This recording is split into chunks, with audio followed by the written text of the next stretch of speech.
Everyone, welcome to our session. I'm Kate Byrne, president of SOCAP Global. And this group, what you've just sort of been able to listen to, this is how we've been rolling. And we've known each other now a week. Well, Ram and I go farther back, but welcome to this conversation. We want to make sure that it is just that.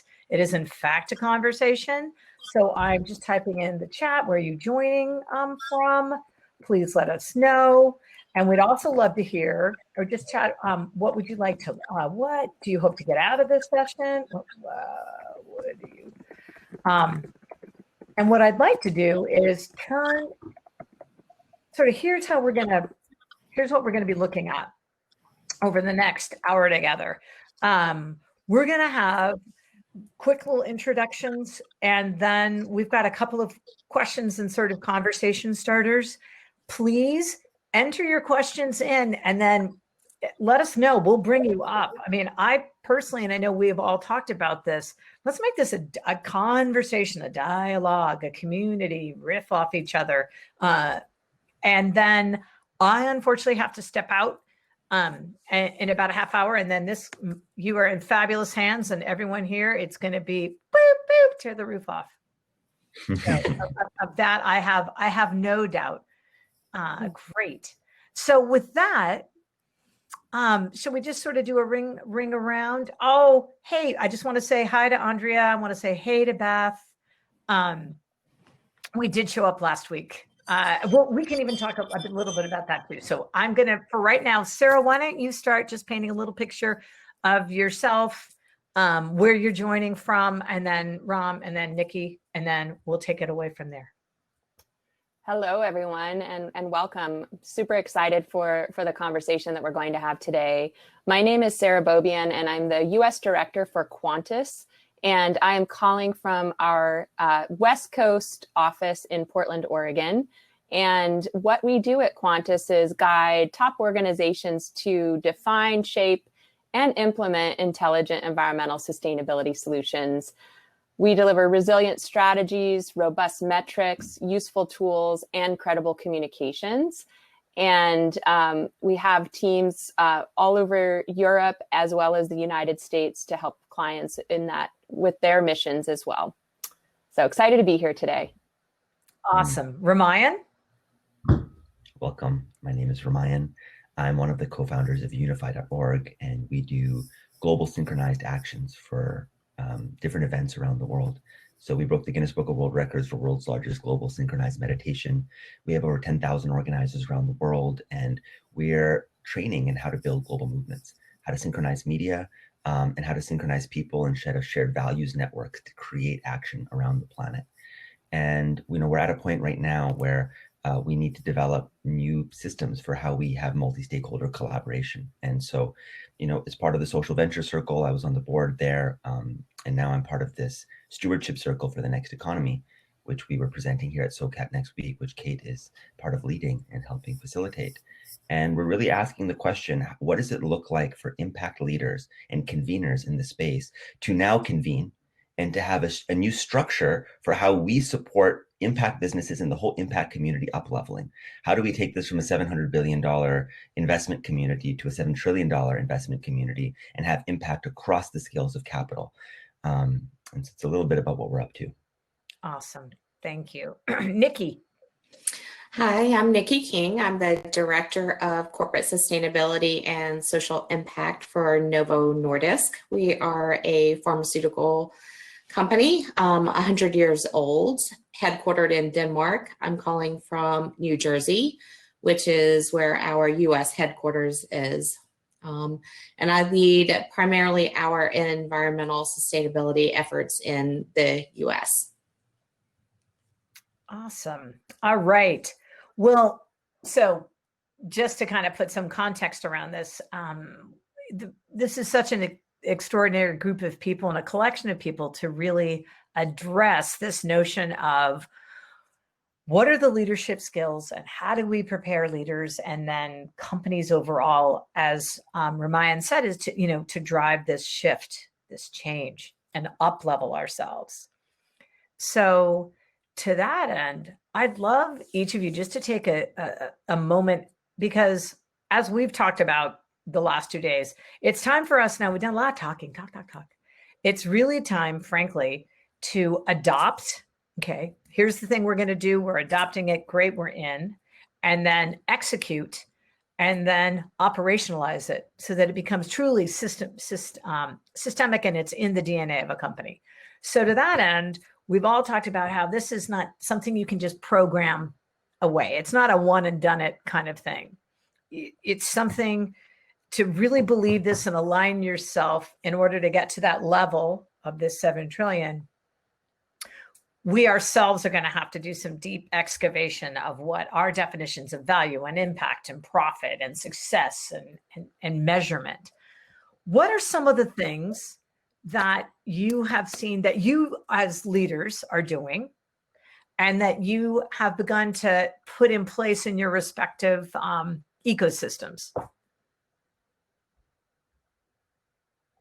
Niki, you want to take Sarah, you want to take that one, Rom? No, I was just passing it to Sarah. I remember her speaking about this directly last time we were on the call. Yeah, I'm happy to start. One of the things that we're thinking a lot about at Quantis US is collaborative leadership and investing in the collaborative leadership mental models and tools so that our team is prepared for anything. One thing that's constant and is change. And if we arm people with these mental models and tools to be able to look at an issue, spend a little bit of time on the backside of the energy map, asking productive, maybe emotional questions, and then moving to the middle where the facts are, and then to the front where they can find solutions. If we can use mental models like that, then we can be ready for any challenge that. So we've been invested and really focused on different tools and mental models. We're working closely with a partner called Veris, who is an expert in this area of teaching collaborative leadership. One of my favorite tools, and then I'll turn it over to the other two, is called the 3 mind factors, where we go toward our focus. We can't avoid a don't, and our mind can only focus on one thing at a time. So it's all about focus. So if you're focused on all the bad things that can happen, then that's where you're going to go. If you focus on all the good things that are going to happen, that's where you're going to go. And I equate it to anyone who's a skier knows if you're on skis and you look over there, your whole body's going to go over there. Yeah. You go towards your focus.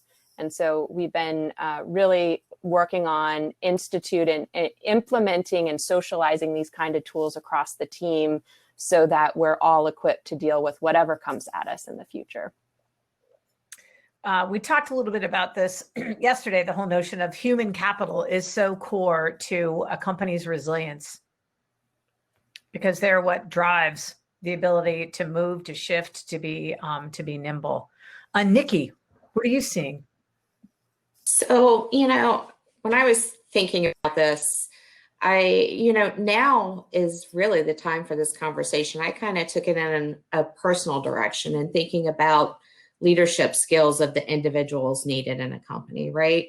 So I'm going to age myself a little bit, but I've really seen in corporate America this shift in leadership skills. I can remember being told earlier in my career I needed to be more aggressive, more assertive, and those were the skills that were going to make me successful and help me rise to the top as a leader in corporate America. And those skills are the definitely the type of skills now that shouldn't be tolerated in the workplace. So I think that the skills really needed to bring along a company's stakeholders, and really that's what you need from an ESG perspective. You really have to think of yourself more of as a chief engagement officer. That's how I look at it. You've got to be able to engage your stakeholders in a systematic way. You've got to be able to understand and relate to them. You have to have empathy. And I think those types of skills are really what's needed today. It's not about being aggressive and assertive. It's about being human. It's about embracing diversity. When you're dealing with multi-stakeholders, they're each going to have their own agenda and a reason for their agenda. So you need to be able to put yourselves in their shoes and understand the why behind their issue and why they are asking you to do what they're asking you to do. And you really need to be able to understand that. And that's what's going to make, today's leaders successful and help organizations. Agreed. I love that idea of meeting them where they are and engaging with them from there and moving forward. So in order to do that, though, right? In order for them to acknowledge there's acknowledging the problem is the first step, right? Or acknowledging that there's there is the first step.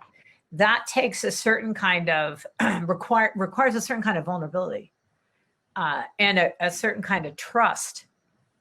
So yes, empathy, but what else builds that? Like, how do we build that that community, that ecosystem, that environment of trust where people feel comfortable, especially in COVID-19 little Hollywood Squares boxes, right?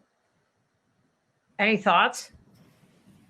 I mean, I think it's about, Ram has a lot of thoughts about this. Just quickly, I think it's about connectivity, especially where you have to know people, like Niki said, on a human level. And when you can have that connectivity at a human level, then the work becomes so much more possible than it would if you didn't have that connectivity. Right. Ram? These things are very dynamic, right? And I think there's no one size fits all solution because whether you're a public or a private company, it changes things drastically, right? The image and perception and the requirements you have in a public company and the fiduciary responsibilities you have and the capacity you have to make shifts and the amount of visibility you have is different. So you have to treat those two separately, right? With public companies, you have to have a public vision of a stakeholder and shareholder alignment. If you can present a clear, coherent vision and have shareholder and stakeholder alignment across the shift, then it gives the confidence to the executive team to be able to embody those shifts. So there's this outside in and this inside out thing, right? This inside out is, I'm a CEO, I'm an executive, I'm going to go through a shift of consciousness. I'm going to go on a journey, whatever that journey is, to open my heart and to open my mind. There's a lot of different journeys. We don't need to go into all of them right now, but there's many different ways we can do that, right? We can open our heart and open our mind, because as the executive team shifts and they open their heart and open their mind and see a new way of being and doing things, they can then come back and they can have meetings for how does this actually translate into the shift of our companies. And at that point, when there's an openness, then all of the models and mental models and, the beings that have dedicated their lives to supporting this infrastructural shift in companies can come in. So how do we know that that's occurring? How do we have a good matching system to know, hey, I'm open? And how do we match them to the people that can come in and support those executive teams? And then create a transition plan where those executives teams now know that this transition and shift towards a more holistic ethos and this more collaborative ethos is something that's going to boost their profitability, that's going to boost their image of their company across the board, that is, where the world is going. And if you can create those alignments between people's shift in their inner world and seeing how that actually translates into their long-term sustainability of their company and their brand, that's a huge piece for them. That anchors a level of trust in them that they can make these shifts and decisions and be supported by the collective. And so I'm interested in tracking that and seeing how that happens across the board. So what happens in this case? Okay, so what happens if you are a CFO, somebody in finance, somebody in accounting, et cetera, who gets it, who sees this and wants to do this, but you've got a mismatch because your CEO leadership is like, yeah, that's all nice and great to have, but we can't afford it. So in other words, they're still seeing all of that as touchy-feely goop, and it's a cost. It's not really a smart investment. how do you broach those conversations? I asked because I just was actually speaking to somebody yesterday from a very large agency who's, in fact, interestingly enough, their leadership had signed the Business Roundtable letter saying that they were all about this, but they haven't necessarily done much to practice it. And she was really trying to figure out, okay, Kate, how do I nudge them forward? So what are your thoughts, Niki? What do you think? Well, two things come to mind. I mean, I think one of the things that I've always done when issues like this come up is a risk analysis. Yeah. So, I mean, that's always, I've had to do that. I have been in situations where external stakeholders were pressuring us to do something that, great example. I worked for a leader who was very, very against something that a stakeholder wanted our company to do. And he just did not want to talk to them, did not want to listen to them. He didn't want to hear their side. His job was to save the company money, and he dug his heels in. And that he was just old school. That was his leadership style. So I had to take the different approach, right? Right. And I brought those stakeholders in, met with them, listened to them, talked to our suppliers, gathered all of the information, did a risk analysis, and presented the information. And I presented the non-financial risk implications, which would in turn down the road be financially harmful to the business. Mm-hmm. And so at the end of the day, we ended up coming to a compromise with the stakeholder that was beneficial to both them and the organization. I will tell you, my boss at that time, we never spoke after that. Oh, wow. So it ruined, that was his leadership style. And, he was very prideful. And there were a lot of lessons that came out of that. And one was that I couldn't work for someone like that. Yeah. So my empathetic way of approaching it, and there were so many differing opinions within the company as well. So I had all of these different stakeholders that I had to appease at the same time. But my approach in dealing with all of these stakeholders worked much better than his approach. So. Yeah. I think that's really interesting because what you're doing there is and I'm going to kind of get into the importance of language, right? You're translating it into a language that he can understand, right? Right. You're taking away the poet part, putting in the big quant, right. the big data piece. Present the facts. Linear, no ziggity zag, super clear, which is, I think, so then what are other biases that we can kind of come across as a person who's championing this? We know it's going to be cost, and how do we get around them? I think another thing to add, I like the risk approach to presenting the facts. Another thing that can work, not in every situation, is doing a consumer study so that you're bringing those facts to bear, that this is where the market is going, or this is what the market maybe isn't demanding today, but maybe demanding in the future. That can be another data point to add to a risk analysis or a materiality assessment, to be able to bring those facts to the table.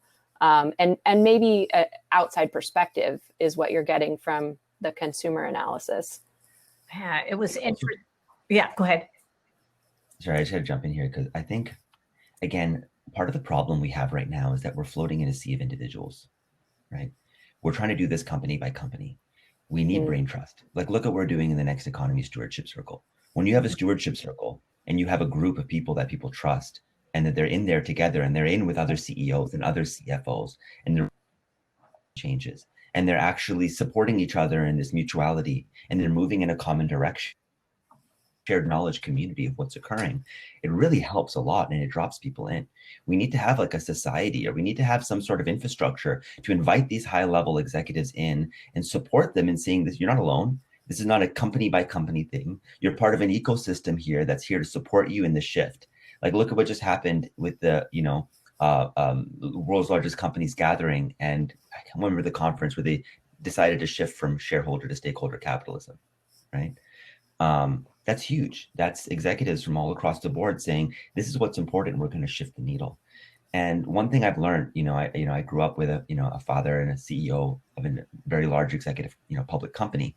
And I learned that there's kind of this a little bit of elitism in that world, right? Where the CEOs kind of want to be with other CEOs, and like high level investors want to be with their kin. And so it's like all of us, right? We're in these circles of influence. And if you have a sphere of influence that's making a shift, you listen. And you know how to listen to that sphere of influence, and you go in that direction. So I think, we need to start thinking more collectively, and we need to start thinking about spheres of influence and how we shift as a collective. That was one thing I know we wanted to talk about too, was talking about the whole, how do we structure that and that growth. But before we go there, I just want to call out that Art Esposito had a question, and it's, can you provide perspective on leadership attributes for external collaboration success, dealing with other companies, with other cultures? I'm assuming with other cultures in terms of company cultures, but then I would also say with global other cultures too.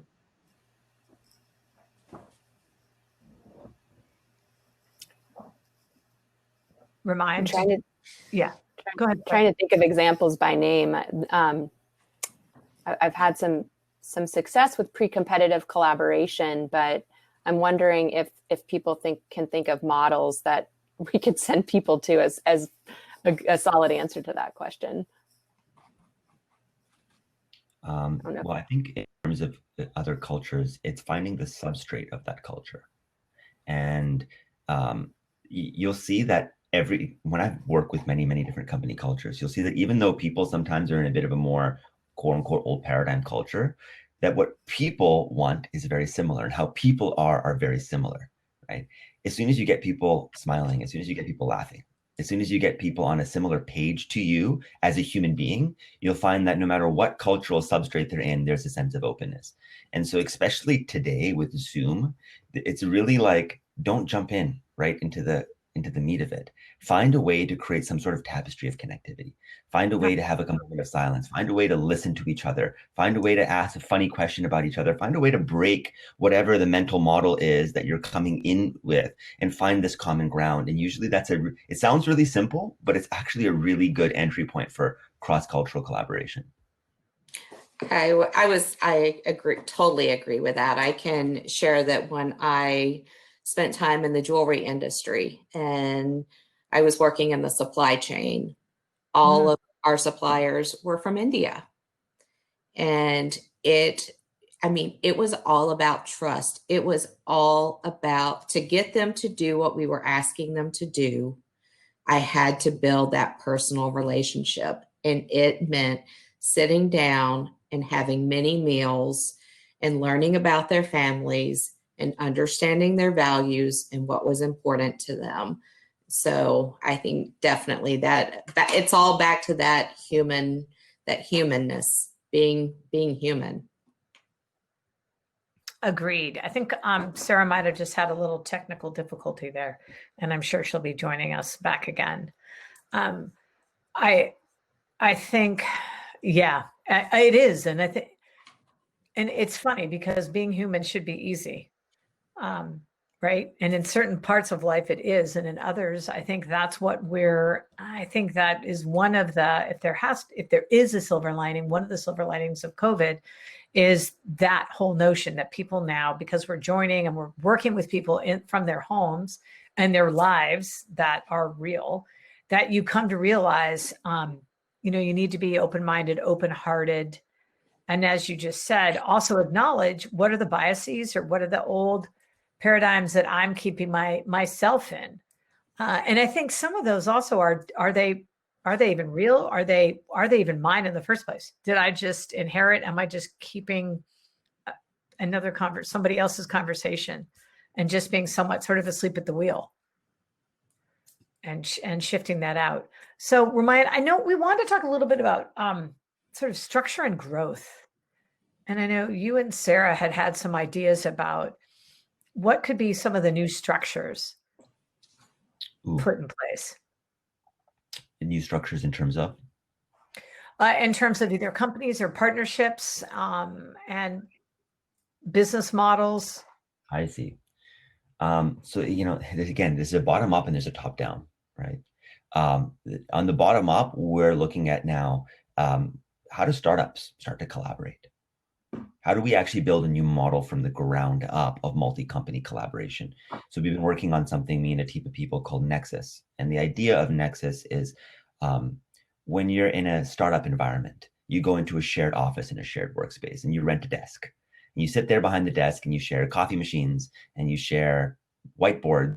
You don't share the most important resource of all, which is people, because we don't have an infrastructure to allow for divergent groups who share values and share outcomes to come together and form infrastructures of multi-company employees. So we've been creating a model for how that occurs, for how a series of businesses can come together. And everybody doesn't need their own accountants and lawyers and graphic designers and web developers, but everybody needs a fraction of all of those roles. So how do you fractionalize roles across an ecosystem of companies? And how do you actually create this porousness between companies so you have a shared culture amongst a collective rather than this hyper-individualization of corporations? So that's a model that's being worked on right now. Another model that we're working on out of this Next Economy Stewardship Group is something called the Perpetual Purpose Trust. And the PPT, it's being led by, Avery and Kent from conveners.org and Topher from Opportunity Collaboration. I'm in there helping.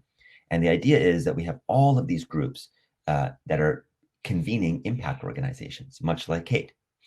And yet right now in the time of COVID, that's becoming a struggle. But all of us have shared similar cost, similar employee needs, very similar infrastructure that we could be collectively leveraging amongst each other. And we're all here to do the mission. So why are we operating as silos? So this perpetual purpose trust is something, how do you actually put part or whole of your organization into a collective trust?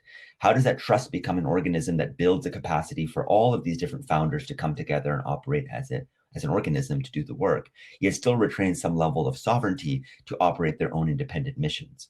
And so we're in a design sprint right now for how that is going to operationalize. And hopefully these two structures, from more of a top-down and a bottom-up approach, can give us insight and real tangible tools for how we approach this next level of collaboration and operating as an organism. That's amazing. And what do you think? I love that. And have you begun to think of, not to focus on what you don't want to have happen, but what could be are there obstacles that you're sort of thinking may or may not end up happening in terms of the adoption of something like this? I'm feeling like there'd be like the perpetual purpose trust there. That's just smart. Yeah, the roadblocks that you're going to find is, how much do I want to put in trust? Yeah. And each person having their own sense of their idea of their value, as it always comes in. And then leadership and stewardship. How does stewardship happen? What does it look like to have collaborative, especially amongst people who have been very independent, running their own companies and their own visions and ideas? In the Nexus model, what we've done is, rather than putting everything into trust, we've said that there's a pool where 10 to 20% of your company is owned by that pool. And now there's a collective stewarding that pool. So you have your own sovereignty, but you also have this pool of your collective capital that can be deployed for whatever your collective mission and ambition is. And I think that'll be a good starting point for people, rather than this all or nothing approach. Yeah. And I'm just trying to think of what, it just went right out of my head. I hate that when that happens.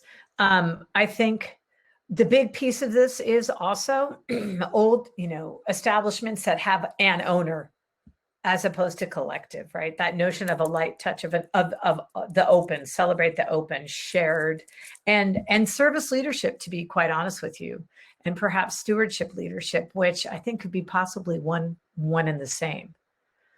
Like, that's why we're starting with impact companies, right? Because we have that ethos built in. Exactly. Now I had shared with both Niki and Ramayan. Unfortunately I have got to I have to shift over to a mandatory meeting that I have to be a part of. So I'm going to hand over the mic to you all. I know that Bonnie has got some interesting thoughts and obviously Art too. But what I would really love is let's open up the conversation and come on up and join Niki and join Ramayan.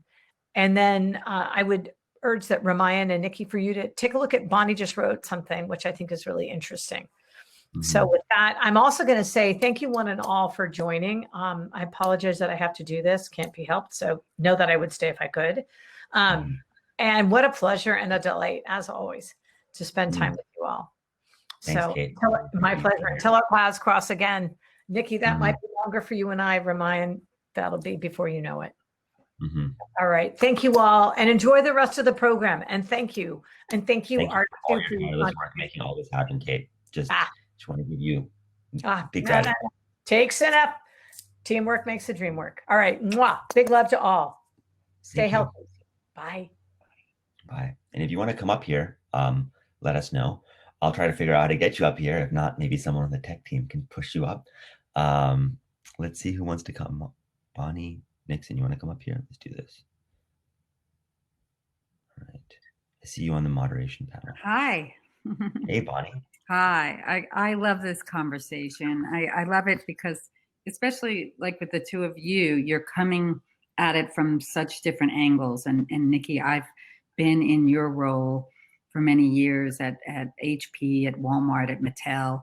And I've been in that place where I was like, I've got to make peace with Greenpeace. And how do you do that with somebody in an old world saying, no, I will not even let them anywhere near the building. And yet they climb on top of the building and they painted in HP, they painted hazardous products, 3 football fields big on top of our roof, so it was a fascinating experience. And so I shared some of your, I really shared your sentiment there. And Ramayan, when you were sharing about the 3P, the perpetual purpose trust, and I am aware of sort of tokenized economies and sovereignty, and many of these, I'm working on them myself. I'm curious, like, how do we bring some of these models, as I've said, into the mainstream to help them see that this kind of disruption and or collaboration can really address what I see as sort of the last bastion of colonialism, especially supply chains like the ones Niki, you described in India. We are so far apart, in not looking at what we're doing to the entire Southern Hemisphere. I'm like, what are we going to need to do from a leadership model perspective, from a communication, to bring this sentiment into the boardrooms? So that was I think those are two big questions. Yep. I think one of them is how do we create this kind of new model, and how does that become more ubiquitous? And the other one is how does it bring it into the boardroom? So maybe we can start with the boardroom one, of which I'm sure Niki and Sarah have a bit more experience than me. So I'll defer to them, and I maybe speak to the other one. That's a good question. I mean, I don't think anything changes in that scenario than what we've talked about already. Modeling empathy, modeling vulnerability, meeting people where they are. I think that whether you're working on a production line in a factory somewhere or you're in the boardroom, I would say all of those approaches still apply. And modeling that behavior for people, like Niki said, that maybe aren't used to it and may have to learn for the first time in their careers what vulnerability looks like and what empathy looks like. Yeah, I would agree with that. And then going back to that whole just really presenting facts and presenting data, I think that one of the things that really shocked leadership was when I was looking at some of the issues in supply chain and putting forth facts on modern slavery and some of the abuses that happened, and graphic pictures and just, some very harsh data really brings forth those vulnerabilities in people. And sometimes you have to use those leadership skills and to really get to the vulnerabilities of people. Niki, can I just have a follow-on to that? How do you feel about that in this current time where we're in conversations like in the post-truth or fake, facts? Who's deciding what the facts are, and how do you think it's hard, right? Fortunately, I haven't had to deal with that in a few years. But it's hard. Yes, you don't know what's true or false anymore. But I would try to, if I had to do it today, I would try to stick to some of the sources that I would hope would be true sources. But I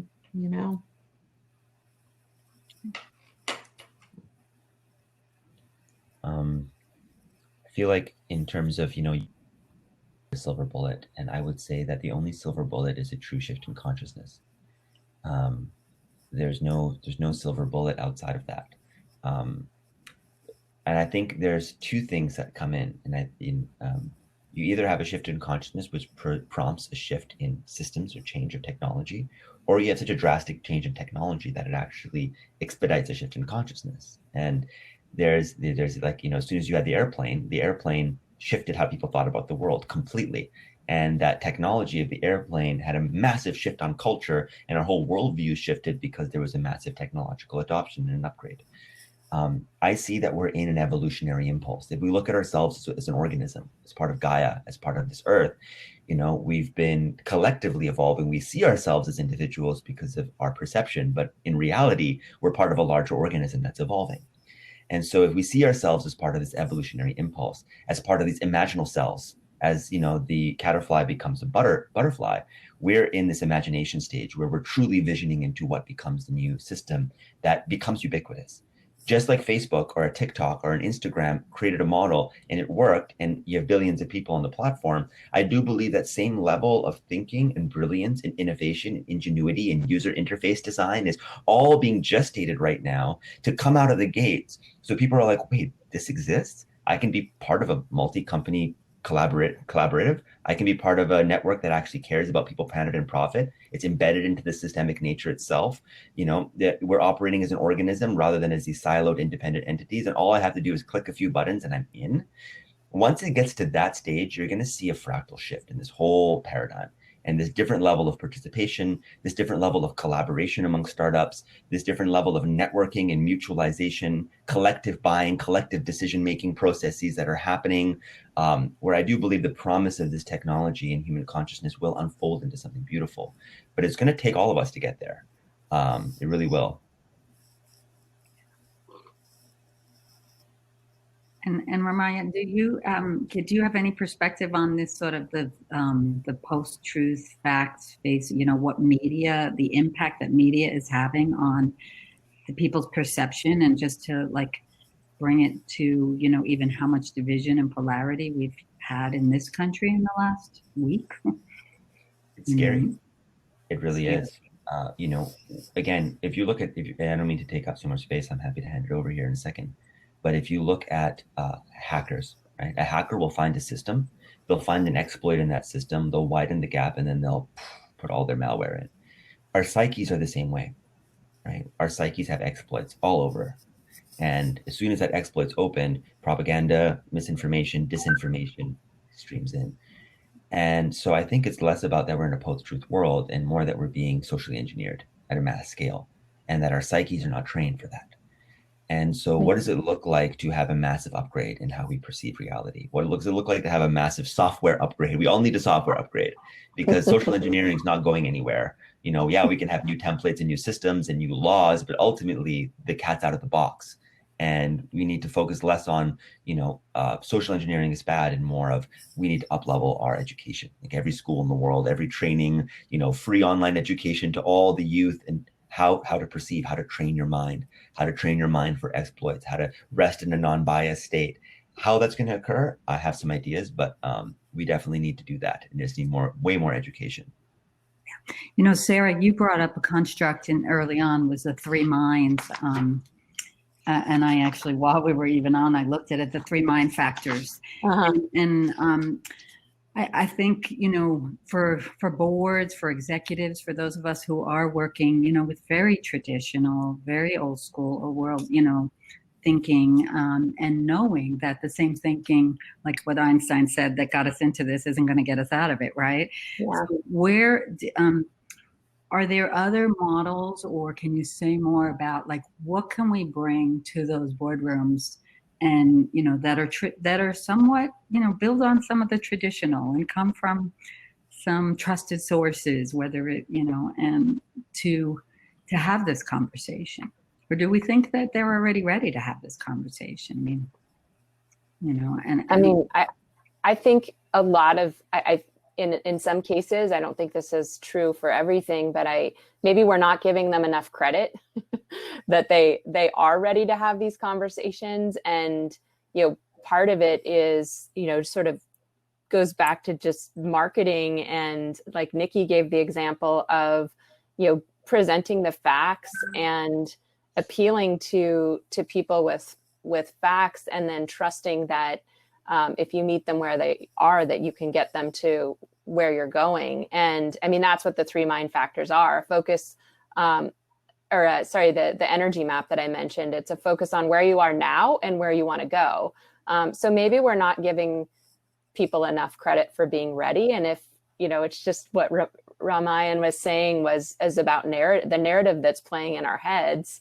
And if the narrative is no one's ready and we're not getting anywhere, then that's where we're going to go. But I love the idea of a software upgrade and a narrative, you know, a shift in narrative. Let's do that. And whether you're in the boardroom or, you know, in your community, changing the way that we think about equity, diversity, and inclusion, let's change that narrative that's playing in our heads. A bit of a follow-on question to that would be, you know, maybe we think they're ready, but we ourselves are looking for the tools. I mean, those of us who've been in the sustainability space for 10, 20, me 40 years, it's like, we just want sort of the tools to grab on, to bring them. And so when you shared, you know, about the three mind factors, and I thought about focus and attention, and how do you get their focus and attention? And, you know, I think we're all grasping at that, just trying to go give us the equip us with the tools. It's that. And I think one critical part, whether you're talking about change management and gaining sponsorship, or you're talking about a shift like we were just talking about, you need to align around, and this is something we're learning in this collaborative leadership series, is you have to align around the business imperative and the human imperative. And if you try to start down the path of collaboration and integration before you have the alignment around that human imperative and the business imperative, you're probably not going to get very far. The change that you're trying to manage is likely to fail. So I think, you know, we're all humans, whether you're in a boardroom, like I said, or on the factory floor, or on a farm, we're all humans, and you have to align around the imperative, because if you have different levels of readiness, and people have different perspectives, we're all coming from different backgrounds. If you don't have that alignment, then it's not going to succeed.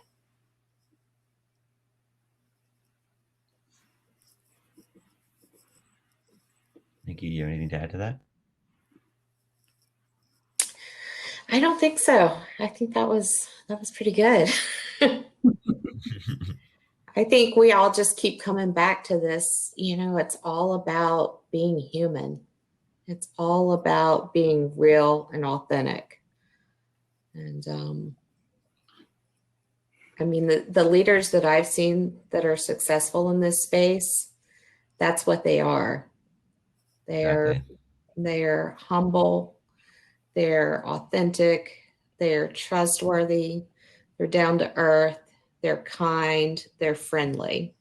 Those are what the successful leaders in this space are. all of those qualities, Niki, lead to psychological safety. And if you have psychological safety, then these massive shifts, like you're talking about, Ramayan, can happen. Exactly. And where does safety come from? Safety comes from a couple of places. It comes from knowing for the good of the whole, and that you're supported. If you're an executive and you know that your shareholders and your stakeholders support you, you feel a sense of safety. You can go in that direction. So what does it look like to make these executives feel supported in making the shift? It's huge. I don't know exactly how to get stakeholder and shareholder alignment together. It doesn't happen very often, but if there's some sort of mechanism that we can use to pull your users and pull your stakeholders and pull your shareholders and synchronize them into a better system to actually get them aligned, that would be a huge win, because that would be able to create some sort of barometer for executives to know that their decisions are being supported by the collective. Right now, it's so siloed and so isolated. They're sitting in their boardrooms, not with their ear to the ground and not with their ear to their sky, which is their shareholders. So we want to make the shift to stakeholder capitalism. We need to learn how to listen to stakeholders. Yeah. You can't. How do you have stakeholder capitalism without that? I don't know. So whatever platform, there's a million technologists out there watching right now. Someone build a platform for that. It'll work. It'll fly. You'll make a lot of money. But more things like that, I would see, are going to be really supportive to this movement. And then, as you said, Bonnie, the narrative, the narrative is critical. People want to be heroes in their own story, really, for your kids, for the people in your life. And when you have nobility, true nobility, and you're standing up for something that you know to be true, and you're supported and celebrated for that amongst the people you love, it brings a sense of pride. And that sense of pride and nobility shouldn't be understated for the executives and the people and the companies. And that trickles down into the rest of the people, and that becomes part of the company culture. So how do both of those things become embedded really deeply in the workplace? And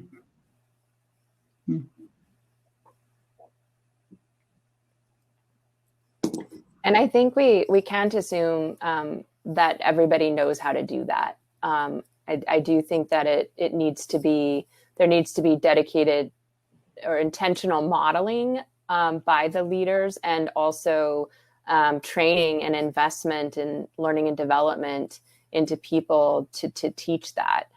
We can't assume that everybody just knows how to turn that on. Yeah. And maybe we do, but maybe we do naturally, but we need somebody to make it okay or give us permission. I'm not sure which it is.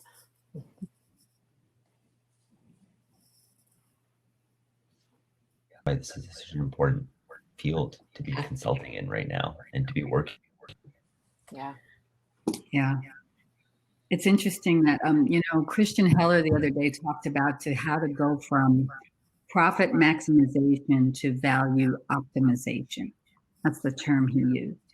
And then Daniel Aronson on another thing, he's been talking about his book, The Value of Values, and trying to really bring even financial metrics and models into helping people understand values that I think Niki and you've been talking about, like that humility, that humbleness, that kindness, that, how do we bring these things back? And I was thinking about what you just said, Ramayan, and yet people do, they look towards that hero, that, nobility and pride. Pride is actually even one of the 7 deadly sins, right? So it's like you can turn it both directions just as well. So I'm kind of curious, like what you think of sort of values, how to leadership in the space of leadership. I'm getting my PhD right now in leadership, and I've had to study like 100 old leadership theories, and half of them are just so not applicable anymore. They're dated. They don't apply. And yet there's some that it's like, hey, this has really been known since the 1st century, and we're just not applying it, like kindness or love thy neighbor or serve. And so, like, how do we bring, it's like, I'll continue to ask, because I really love hearing from all 3 of you. Like, how do we bring that back? How do we bring the value of values into every structure? Mm-hmm. It's a complex question.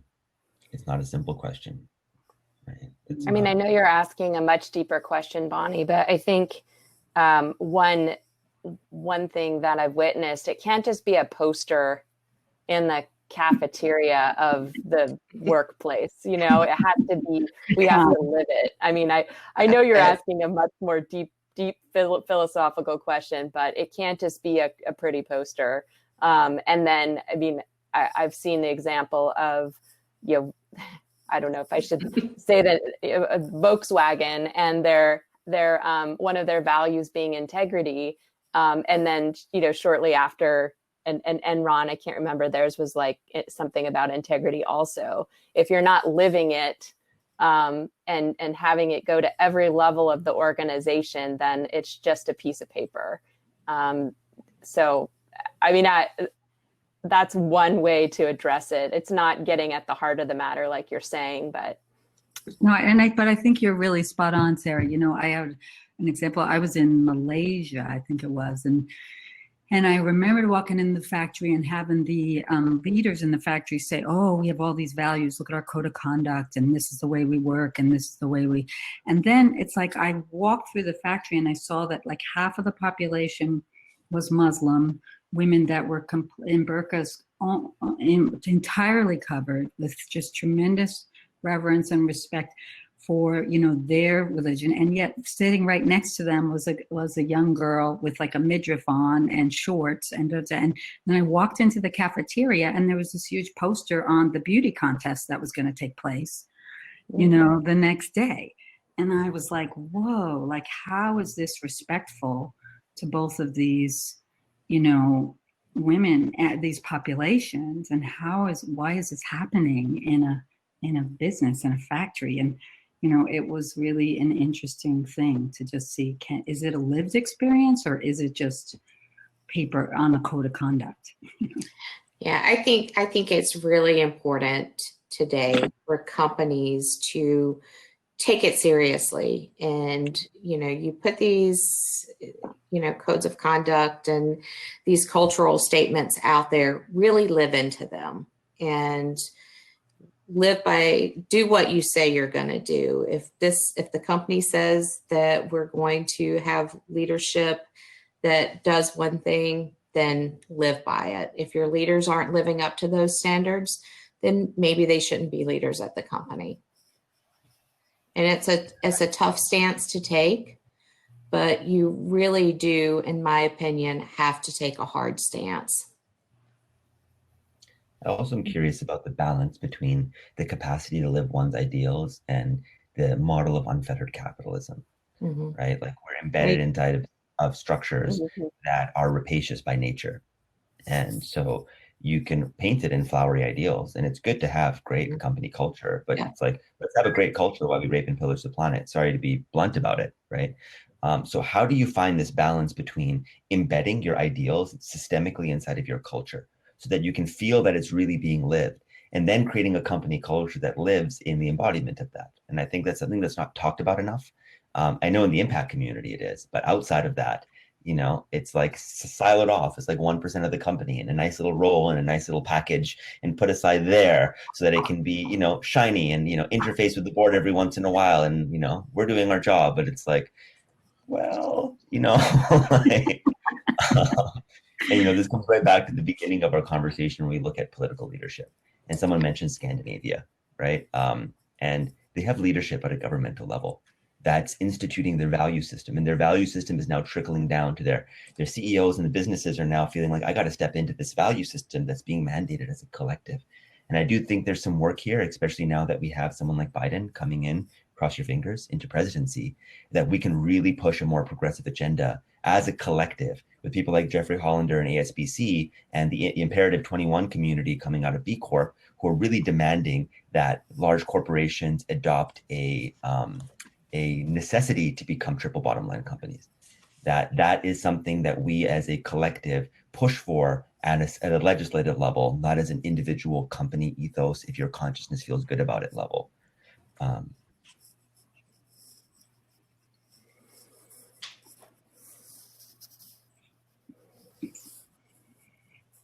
Sorry to offend you, Ramayan, about the posters.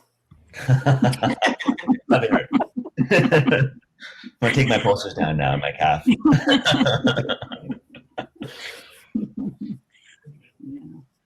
Well, it's been a pleasure. I believe I'm not certain, but I think is it We're at time. Yeah, we're at time. I'm not sure. I think we are. And I mean, I could listen to all of you all day. I mean, this has been really inspiring for me. And I hope that anybody else if you've got questions and maybe, you know, all three of you could put in the chat how to reach out to you or something, because I think that this is a Thanks really for all your good questions, Bonnie.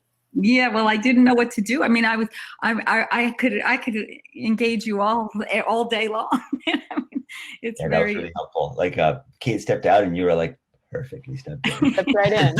Yeah, well, I do work with sustainable brands, and I've got kind of a history of facilitating, but you just have been. I think that the conversation that you've sparked is so powerful, because we're making this transition, all of us personally and within our families, within our communities, within our organizations and businesses. And we are all grasping at how do we, you know, like children, vulnerable children, going, how do we do this differently? How do we do this well? Give me, you know, and we are looking for silver bullets. And I agree with you on my end. That's a shift in consciousness. And that's pretty tall order, isn't it? Tall order. Yeah. So thank you for reminding us how human we really all are, and what a pleasure it's been. I'm honored to know you all. Thanks, Bonnie. Yeah. Thanks, Niki.